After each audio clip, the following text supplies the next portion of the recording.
Saudações, soberanos e soberanas! Prazer enorme ter vocês aqui no nosso canal de notícias do São Paulo. Eu sou o Cris e hoje vamos para mais um girinho de notícias sobre o nosso tricolor.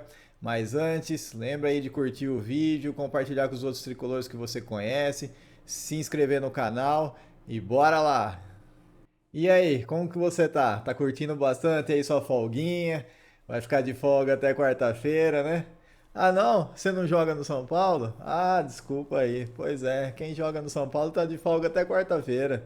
São Paulo tem 11 dias aí de data FIFA, né? Que vão ter os jogos das seleções.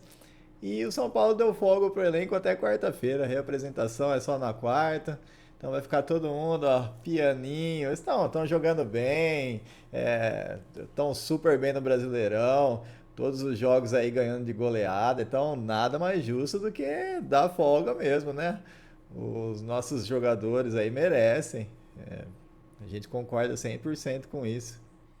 São Paulo é uma mãe, cara. Acho que nem uma mãe faz isso para os seus funcionários.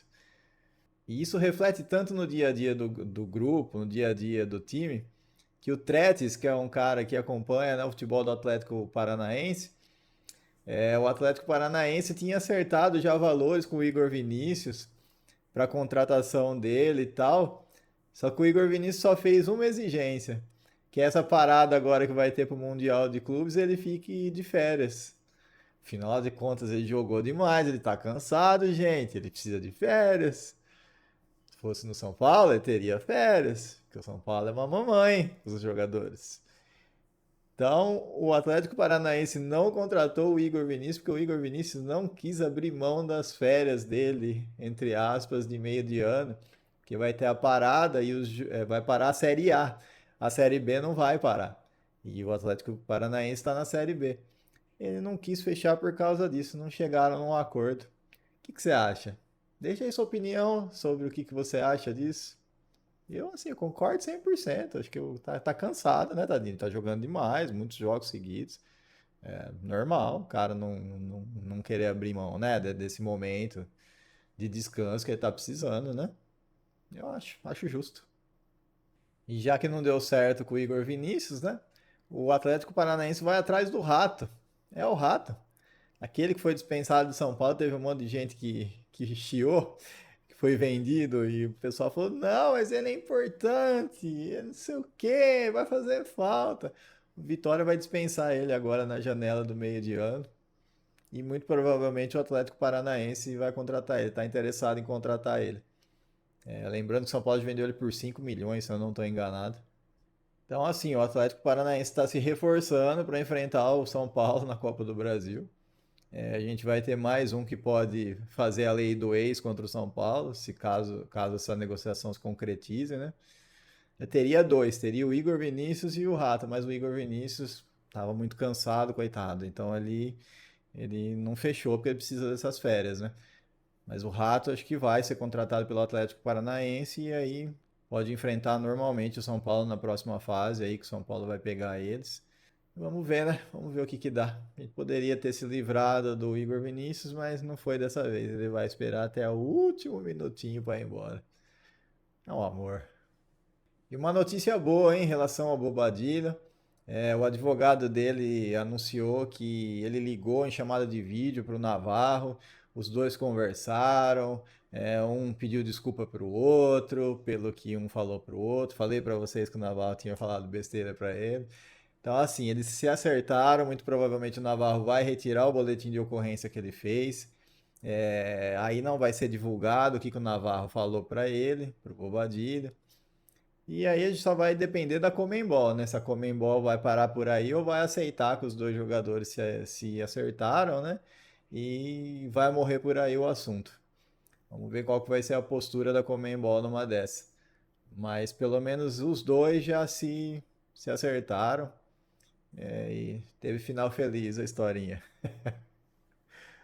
E essa é para quem defende que a hora que os jogadores estiverem de volta, tudo vai melhorar e o São Paulo vai deslanchar aí no Campeonato Brasileiro. A gente já defende que o São Paulo já teve esse time completo e não mudou praticamente nada, mas agora nós temos números. O aproveitamento do time com o Lucas e o Oscar em campo, os dois juntos, é de 54,5%. Sem os dois jogadores, adivinha? 54,5%. Ou seja, não muda merda nenhuma no nosso aproveitamento. Claro que eu gosto do Lucas Moura jogando, o Oscar mais ou menos. Eu ainda tenho o ranço dele da época que ele saiu de São Paulo brigado. Apesar que boa parte nem foi culpa do jogador, mas a gente fica mordido, a gente torce pro São Paulo, não torce para jogador, né? Mas o Lucas, meu, fez alguns jogos aí, tipo contra o Corinthians, quando ele chegou, que a gente guarda para sempre na memória. Mas a verdade é que objetivamente, numericamente, na porcentagem, não tem diferença nenhuma. Com os dois e sem os dois, com São Paulo em campo, o aproveitamento é exatamente o mesmo. E isso me dá muito medo. Eu já falei que eu tô cabreiro, eu tô com medo desse Brasileirão, tô com medo que o São Paulo fique nos três campeonatos e a gente se ferre no Brasileiro. E eu já falei que por mim, se o preço é se pagar e ser eliminado da Copa do Brasil, o Atlético Paranaense vai com Deus. Se esse é o preço a se pagar para o São Paulo não cair, eu estou disposto a pagar como torcedor de São Paulo. Mas eu já falei que eu entendo que essa opinião é polêmica, que tem gente que acha que tem que ir para as três frentes e seja o que Deus quiser. Uma, um lado bom desses números é que o time se manteve estável, né? O time se manteve com aproveitamento estável, mesmo sem os seus dois maiores nomes em campo. Fora o Caleri, né? Que seria acho que um terceiro maior nome no São Paulo. Então, assim, o lado bom é o time conseguiu se manter. O lado ruim é a hora que eles voltarem, provavelmente não muda muita coisa. Então a gente vai penar esse ano, gente. A gente vai penar. Se preparem que a gente vai penar. E o Juan Tressoldi, né, que a gente disse que tá meio difícil a negociação, o Sassuolo tá fazendo jogo duro, não quer liberar, tá com medo de tomar calote de São Paulo, já tomou um calotinho de alguns meses lá, né? E tem outros times no Brasil que estão interessados em levar o Juan Tressoldi. E o maior concorrente nesse caso para o São Paulo é o Botafogo. O Botafogo está interessado em contratar o Juan Tressoldi agora na janela de transferência do meio do ano. E também o Brenner. Eu já escutei rumores aí que o Botafogo está atrás do Brenner para reforçar o ataque. Então o Botafogo colocaria o Antressoldi e repatriaria o Brenner, cara. Puta que foda, viu? É duro não ter dinheiro. Um outro que muito provavelmente vai embora nessa janela de transferência do meio do ano é o Matheus Alves. São Paulo já, inclusive, determinou qual que é o valor mínimo para vender o jogador, que vai ser aí uns 15 milhões de euros, dá cerca de 100 milhões de reais.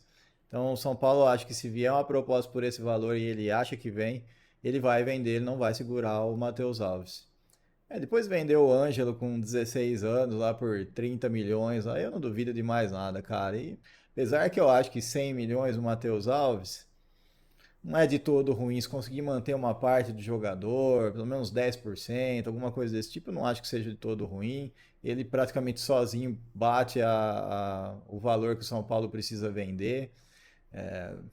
Apesar que a gente teve uma queda na arrecadação de estádio, né? Uma queda grande, mais ou menos uns 30%, de 24 para 25.